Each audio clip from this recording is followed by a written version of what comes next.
Good morning. This is In the Know by Diann Schindler, DiannAbroad.com. It's Sunday morning in Amelia Island. It's 9:45. It's raining. It's a great day to read a novel, I think. So that's what I'm going to do for you today. I'm going to read chapter 3 from my novel, Just a Girl. Before we get to that, let me tell you that I have finally put a title on my podcast show. I've done 10 or 12 podcasts. They are so fun. And just this week, I took a podcasting class online, learned so much, and we're still in the middle of that class. In the process of following the assignments, I created a title, just in the know, and I have been picked up by the podcasting show. In the Know has been picked up by 6 or 8 organizations that are broadcasting the show. Actually, I don't even know all of what those organizations are. And I haven't had time to kind of get a hold of that, but I do know it's iTunes, Spotify, Stitcher, Google Play, TuneIn. It just goes on and on. So now I have a lot of work to do. Just a Girl is a novel that I wrote and published in 2017. It's a coming-of-age fiction. It's about Paula. Paula is the protagonist.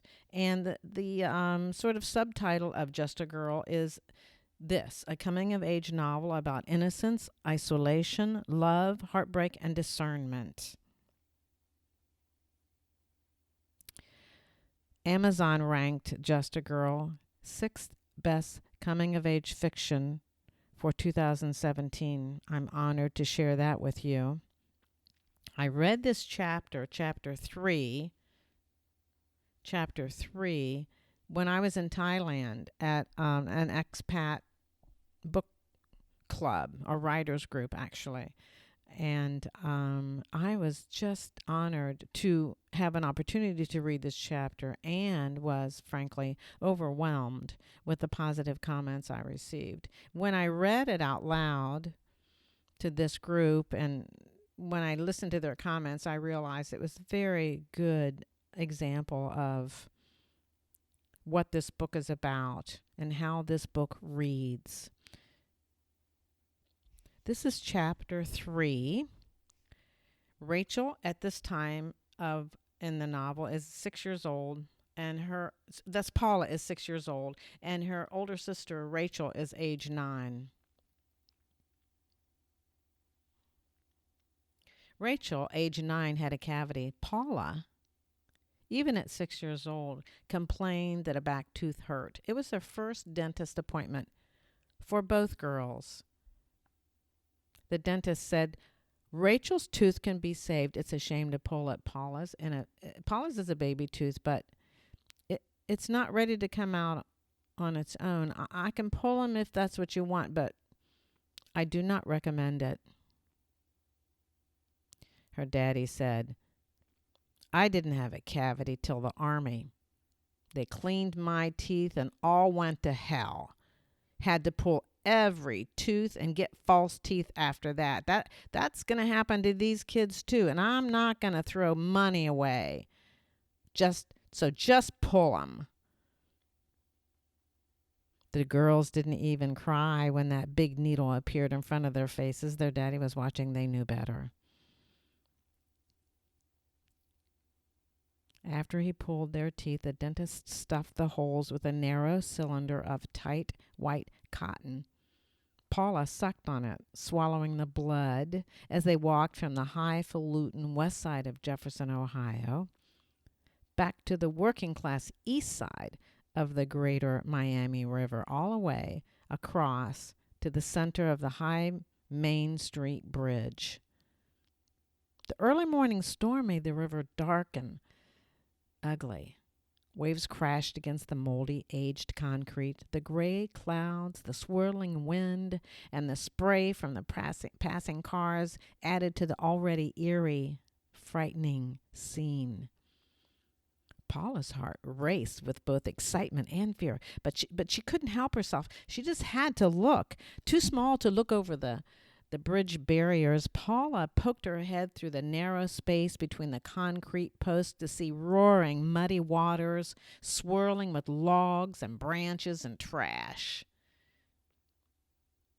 She spat the blood-stained cotton cylinder out of her mouth and watched the wind push it sideways, down, lower and lower, as if in slow motion, until it finally disappeared before reaching the water.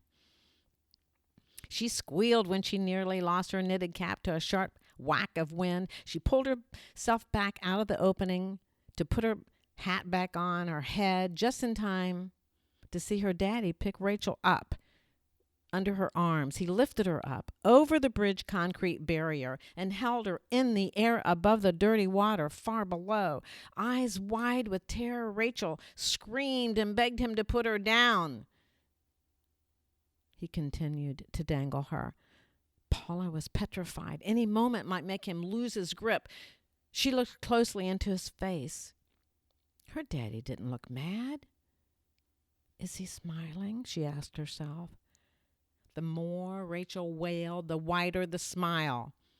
Paula tugged on his coat. Daddy, please stop. Daddy, please stop. Finally, he lifted Rachel up higher and over onto the safe pavement. Her sister stood with her knees locked, face sweaty and flush, mucus-covered fists in her mouth, muffling her sobs. Paula was calm, but only for a moment. She felt herself being lifted over the bridge, too. She stopped breathing. No, she said to herself. He wouldn't kill me. My daddy would never drop me, let me fall, let me drown. Still, she was terrified. She didn't know what to do, but somehow, she knew what not to do. Don't cry, she said to herself. Don't look down. Look at him. She made herself look into his eyes. He looked back, but he didn't put her down. Be still, she said to herself. No blinking, no blinking. Laughing out loud now, finally, he put her down and it was over. They walked all the way home in silence except for Rachel sniffing. No one talked about what happened that day on the bridge.